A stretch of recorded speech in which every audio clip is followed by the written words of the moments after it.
संविधान के अंतर्गत आर्थिक व्यवस्था है, फिर राजनीतिक व्यवस्था है, फिर शैक्षिक व्यवस्था है, सामाजिक व्यवस्था है, पारिवारिक व्यवस्था है ना। ये सारी चारों पांचों व्यवस्थाएं किसके अंतर्गत आ जाती हैं?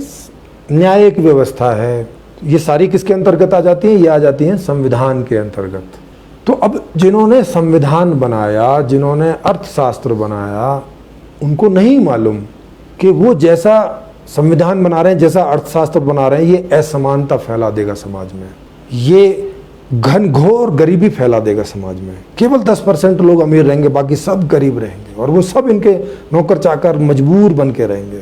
और इन नौकर चाकर और ये सब मजबूरी में सारे अपराध भी होंगे, क्योंकि नौकरी भी सबको नहीं मिलेगी, कम सैलरी वाली नौकरी भी सबको नहीं मिलेगी। वो लोग क्या करेंगे? भिखारी बनेंगे, अपराध करेंगे, चोरी करेंगे, 420 करेंगे। ये इन संविधान निर्माताओं को समझ ही नहीं थी इस चेतना के बारे में। ये जो चेतना है कि अगर आप इसको ढंग से जीने का तरीका नहीं दोगे समाज में, तो ये करेगा ये सब चीज़ें, ये चोरी करेगा, ये मारकाट मचाएगा, ये गुंडागर्दी करेगा, ये करेगा। फिर इसको रोकने के लिए पुलिस लगाओ, आर्मी लगाओ, फिर पुलिस और आर्मी गुंडागर्दी करेगी, फिर अब उसको रोकने के लिए CID CBI लगाओ, फिर वो लोग गुंडागर्दी करेंगे, फिर नेता गुंडागर्दी करेंगे। इसका कहाँ अंत होगा? तो इसका मतलब है कि इन लोगों ने ये व्यवस्था कुछ बहुत सोच समझ कर नहीं बनाई है, बहुत एवरेज दिमाग से बनी है। हाँ, जब बनाई होगी उस समय वो ऊंचा दिमाग होगा, मगर आज के हिसाब से हम देखें तो ये एवरेज दिमाग जैसा है। अब राजनीतिक व्यवस्था को देखो आज की। अब राजनीतिक व्यवस्था में क्या है कि जनता अपना प्रतिनिधित्व चुनती है 5 साल के लिए। जनता को 1 मिनट का टाइम मिलता है कि आप जाओ और जिसको प्रतिनिधि बनाना है बटन दबाओ। वो बेचारी जाती है, बटन दबा देती है, और अब 5 साल के लिए उसका निर्णय उस आदमी के हाथ में चला जाता है। अब वो बताएगा कि मुझे क्या खाना है, कब उठना है, क्या पहनना है, मुझे नौकरी मिलेगी कि नहीं मिलेगी। मुझे नहीं मिली है तो मैं उससे जाके पूछ नहीं सकता कि मुझे क्यों नहीं मिली है। वो बोलेगा कि देखो संविधान में सबको समान अवसर का अधिकार मिला है। भाई समान अवसर का अधिकार तो जब होगा जब पहले अवसर तो करो समान। 135 करोड़ लोग हैं, अगर उनमें से 25-30 करोड़ हैं जो जॉब करने की स्थिति में है, 30-40 करोड़ लोग, तो 30-40 अवसर तो दो, तब ना समान अवसर होगा। अवसर तो 10 करोड़ हैं, तो फिर बाकी 30 करोड़ कहाँ जाएंगे? उनको कहाँ अवसर है? ये तो 10 करोड़ को ही अवसर हुआ ना कि सबको शिक्षा का अधिकार है। अरे कहाँ अधिकार है? स्कूल कहाँ है? और ज़्यादातर स्कूलों में टीचर कहाँ हैं? वहाँ क्या दीवारों से पढ़ के आए हैं? तो अभी तक जो व्यवस्था लिखी है वो इस हिसाब से लिखी हुई है कि केवल जो ऊपर के 10% लोग हैं वही एंजॉय करें बस। ऑक्सफैम की रिपोर्ट देखिए, भारत की हर साल की जो आय है, जो इनकम है, वो उसमें से 73% जो इनकम है वो 1% लोगों की जेब में जा रही है। 10 भी नहीं, 10 तो मैं आपको वैसे ही ज़्यादा बता रहा हूँ। वो 1% लोगों की जेब में जा रही है। कितनी? 73% इनकम। बाकी 99% लोग जो हैं वो 27% में काम चला रहे हैं, और इस 27% में से भी ज़्यादातर ऊपर के और जो 2, 3, 4, 5% लोग हैं उनमें चला जाता है। बाकी जनता तो छाछ पी रही है बस, या छाछ भी छोड़ो, बस पानी पी रही है और कुछ नहीं। तो ये व्यवस्था किन के लिए लिखी है फिर? तो केवल उन 10% लोगों के लिए, बाकियों को सबको उनका नौकर बना दिया उन्होंने। इसका मतलब वो व्यवस्था ठीक नहीं लिखी हुई है।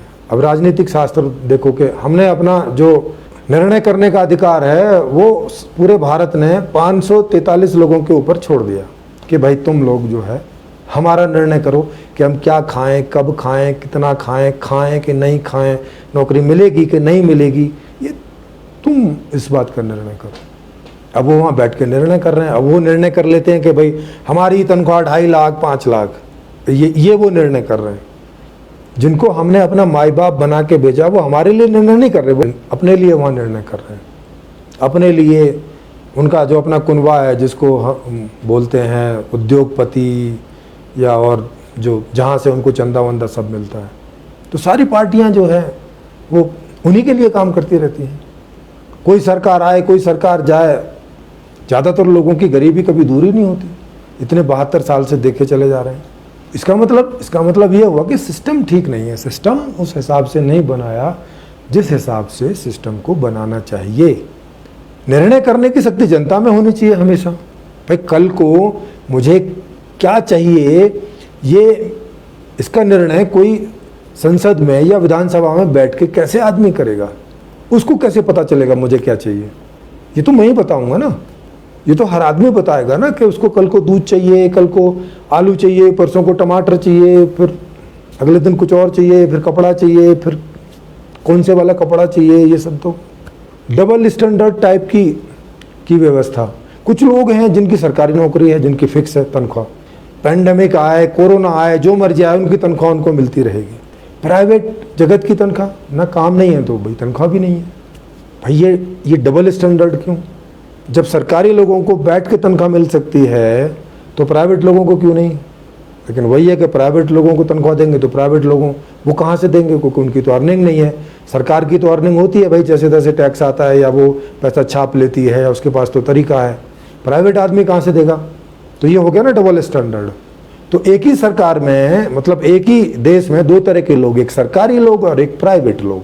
सरकारी लोगों का सब कुछ फिक्स है, दुनिया इधर से उधर हो जाए लेकिन उनकी तनख्वाह कहीं नहीं जाती।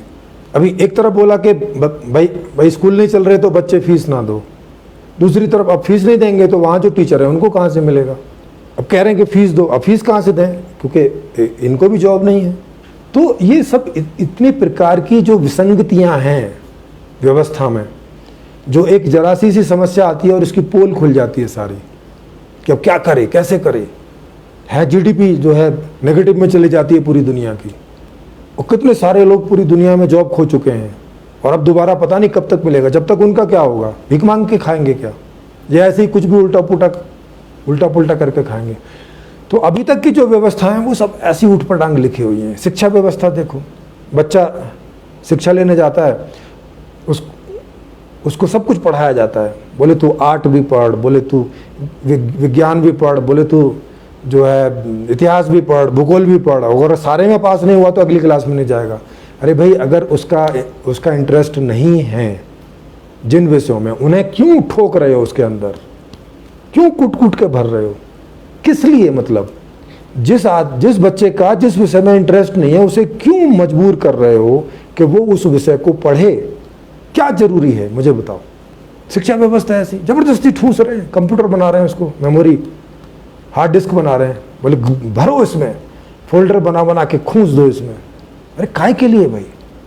अब वो, क्योंकि उन्हें मालूम ही नहीं है कि जिंदगी क्या चीज़ होती है, जीवन क्या चीज़ होती है, जीवन किस लिए होता है, जीवन का एम क्या होता है, उनको मालूम ही नहीं है। वो देख ही नहीं रहे कि भाई बच्चों का इंटरेस्ट नहीं है उस चीज़ में। जिसका जिसमें इंटरेस्ट है उसे उसमें आगे लेके चलो ना, और वो उसमें बढ़िया अच्छे से एजुकेशन लेगा तो उसमें अच्छे से काम भी करेगा। हर आदमी को हर चीज़ काहे के लिए पढ़ा देने पे तुले हुए हो। और ऐसे पढ़ा के भी पढ़ता है क्या आदमी? नहीं पढ़ता। जिसमें इंटरेस्ट ही नहीं है उसमें आदमी कितनी भी कोशिश करे कहाँ चलेगा। एक दो कदम से ज़्यादा उसके दिमाग में रुकेगी ही नहीं वो चीज़, क्योंकि इंटरेस्ट नहीं है। तो कोई चीज़ अंदर ग्रहण नहीं होती बिना इंटरेस्ट के। नॉलेज में आप किसी के साथ जोर ज़बरदस्ती नहीं कर सकते, वो कोई फिजिकल चीज़ नहीं है कि ऐसे करके घुसा दो। तो शिक्षा व्यवस्था बेकार की। पारिवारिक व्यवस्था देखो, पति पत्नी में कोई मैचिंग नहीं है और माँ बाप ने अरेंज मैरिज कर दी, या उन्होंने कोई बात से लव मैरिज कर ली और अब मैचिंग नहीं है और अब अलग नहीं हो सकते। अलग हो गए तो पूरा समाज जो है बेइज्जती करने खड़ा हो जाता है। और अरेंज मैरिज में इतना बड़ा बड़ा दहेज जाता है कि माँ बाप की रूह कांप जाती है कि अच्छा अब तलाक लगवा के दोबारा शादी करनी है क्या? अब कहाँ से दहेज आएगा इतना? ऐसी पारिवारिक व्यवस्था बना रखी है। क्या सोच के बनाई है भाई? क्या सोच के बनाई है कि गब्बर खुश होगा? इसमें सब परेशान हो रहे हैं, कोई खुश नहीं हो रहा है।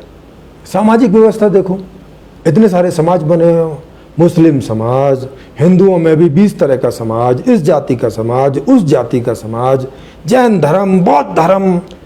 अरे भाई पागल हो गए हो क्या? सारे लोग बैठ के ये निर्णय क्यों नहीं कर लेते कि भाई क्या चीज़ ठीक है? तो दनादन एक धर्म के बाद दूसरा धर्म पैदा हुए जा रहा है और फिर लड़ रहे हैं आपस में।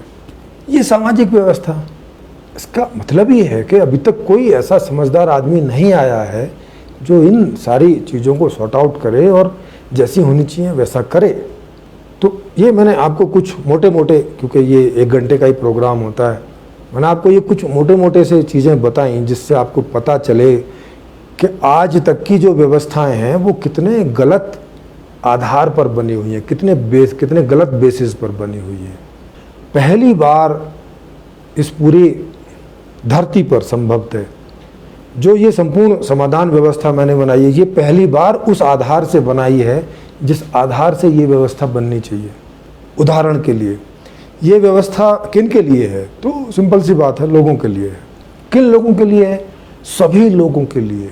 जो अपने आप को मुस्लिम बोलता हो, हिंदू बोलता हो, ईसाई बोलता हो, जैन बोलता हो, सिख बोलता हो, पारसी बोलता हो, बहाई बोलता हो, इस जाति का बोलता हो, उस जाति का बोलता हो, अमीर बोलता हो, गरीब बोलता हो, अपने आप को वो जो मर्जी बोलता हो, उन सब के लिए ये व्यवस्था बनाई है।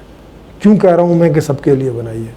क्योंकि मैंने ये जो चेतन तत्व है, इस पूरे तत्व को जाना है। माने इन शॉर्ट में बोलूँ तो मैं आत्मज्ञानी हूँ, और ये आत्मा, और आत्मा से मतलब ऐसा कुछ मत करके समझना शरीर से कुछ अलग करके आत्मा है।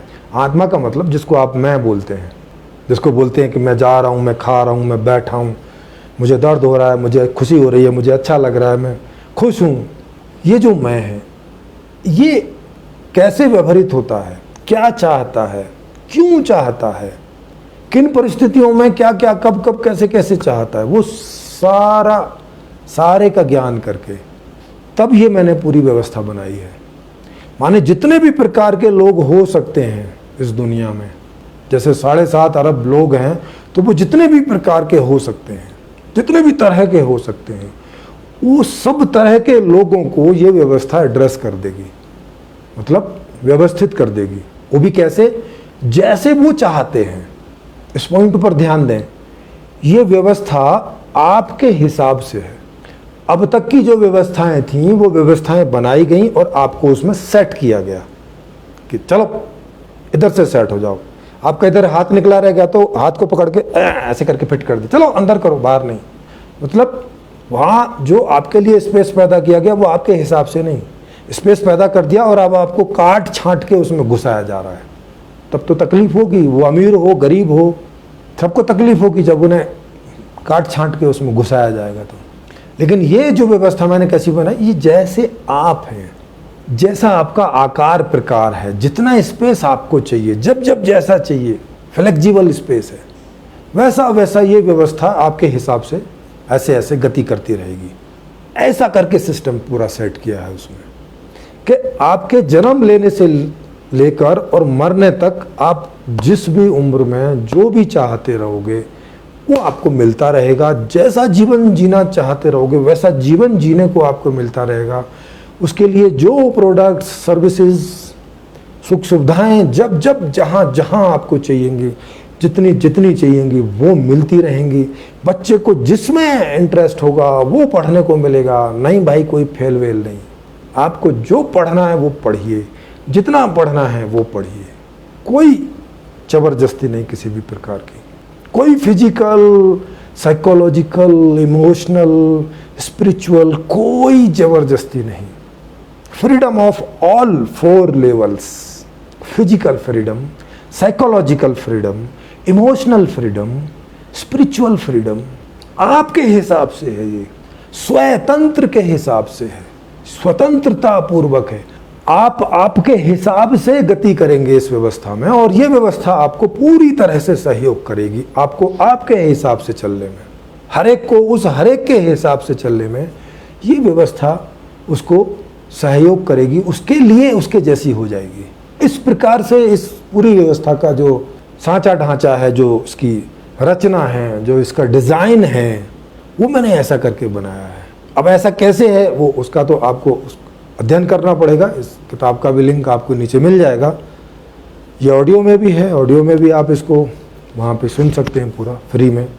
कागज़ वाली लेनी है तो उसके लिए आपको फ्लिपकार्ट वगैरह पे करके और वहाँ से आपको वो पे करनी पड़ेगी, बाई करनी पड़ेगी।